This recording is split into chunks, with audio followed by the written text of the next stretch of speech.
Gracias. Gracias. Bueno, un placer estar acá con ustedes. Muchísimas gracias, Pelón, por esas lecciones de vida que nos compartes a todos y esa inspiración que eres para tantos jóvenes. Pues bueno, si me ayudan a poner la presentación en... Ya, ahí está. Gracias. Pues sin más preámbulos, primero que nada agradecer, señor alcalde, señores regidores, por toda la oportunidad de tenerme aquí, de poder compartir con la juventud este mensaje y esta historia de vida, esta experiencia.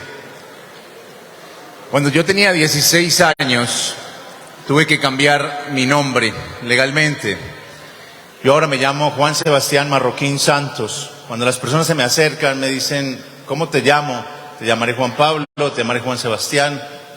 Y yo les digo que el nombre no importa, que el nombre es una mera anécdota y que a veces estamos muy aferrados a nuestra identidad, a nuestras historias familiares. ¿Por qué? Imagínense si yo me hubiera creído el cuento de que porque soy Juan Pablo Escobar, soy el hijo de Escobar, entonces estaba obligado a continuar con su legado de muerte y de destrucción. Yo nunca me creí eso. Cambié mi identidad porque no tenía oportunidad de salir del país, porque las aerolíneas no me vendían pasajes a la identidad que yo había heredado de mi padre.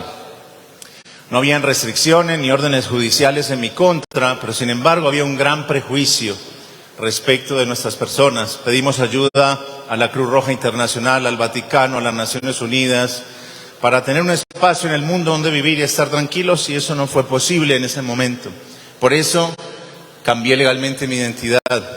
Lo hice después de haber cometido uno de los peores errores de mi vida.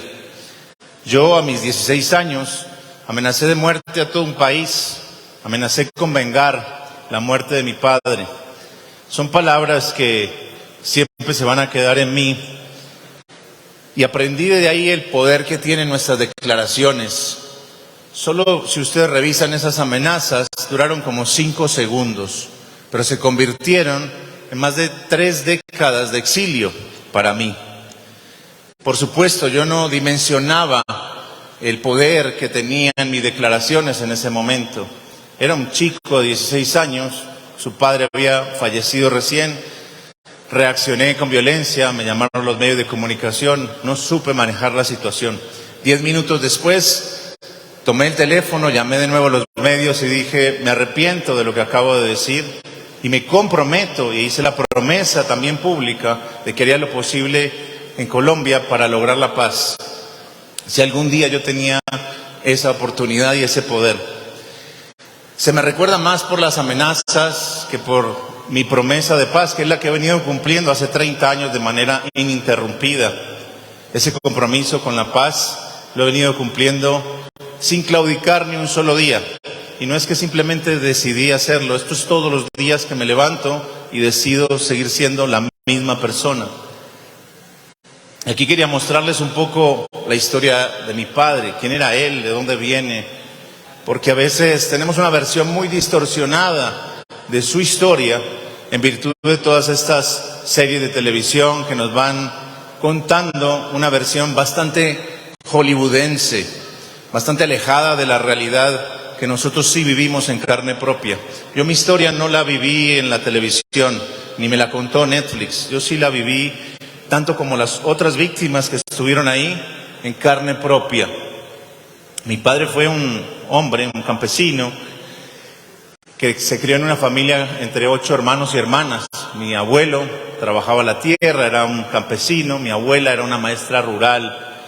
Y la violencia política de entonces los obligó a escapar del campo, a abandonar su tierra, sus pequeñas gallinas y vacas que tenían por ahí con las que sobrevivían, junto con 5 millones de familias también campesinas de Colombia que fueron desplazadas por la violencia política que en aquel entonces literalmente cortaba las cabezas de los contrincantes políticos enfrentados 2 grandes partidos en Colombia, el liberal y el conservador. Literalmente con machetes se resolvían las contiendas políticas en ese entonces. Por eso muchos huyeron, como mi padre, a la ciudad. Y allí se convirtió en un hombre muy ambicioso. Declaró, le dijo a sus amigos que si para cuando él tuviera 30 años no tenía $1 millón, se suicidaría. Muchos se burlaban, pensaban que no iba a ser posible. Y sí, la verdad es que sí pudo mi padre conseguir ese dinero para, antes de llegar a tener los 30, fue a depositar una suma mucho mayor al banco de la que había soñado tener. Y también muchos de sus amigos obtuvieron parte de su fortuna, pero ¿cuánto la disfrutaron?